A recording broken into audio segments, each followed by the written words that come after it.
I went to see Lee Butler on Hayling Island, a dental technician, and I asked him what would be the best thing for me. I'd already, for years, worn partial denture, which of course had support from adjoining teeth.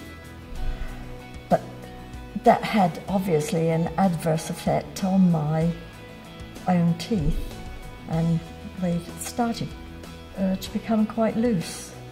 So I knew that I had to do something, and I thought he might be able to help me.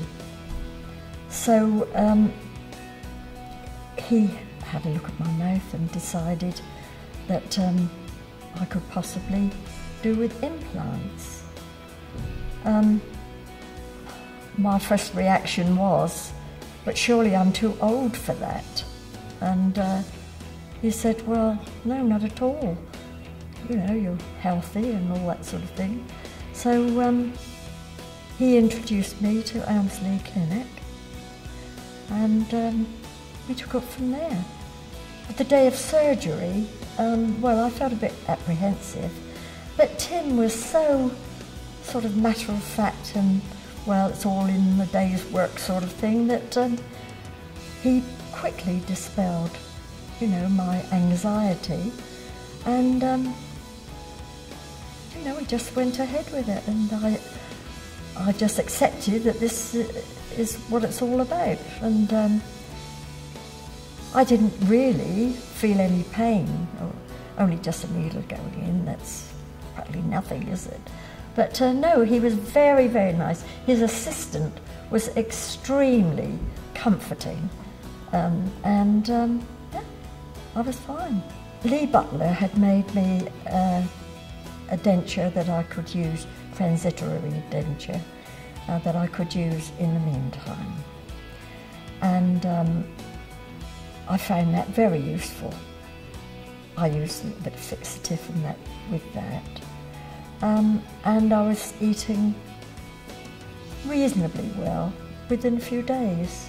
Lee Butler had a photograph of me with a reasonable smile, so he could see what my original teeth were like, and he took it from there. But I did have a choice when we went through the first stage of just trying the temporary teeth in, and I did mention that I thought they were a little bit too prominent, and he altered that, and with the next fitting I couldn't find anything really to that I didn't like. It was in March that I finally had my new dentures. It's very, very stable, and within a couple of days I felt that I'd been using it forever. Very pleased indeed. I would go through it all again if I had to. Well, I realised that the treatment that a dentist can give a person like me is a great skill. So, and that costs money, doesn't it? So, in that sense, yes, it was all for my appearance and my sort of self-esteem. Yes, very good value for money, yes. Go to Elmsleigh Clinic. That's the only one that I've been to, but as far as I'm concerned, it was perfect.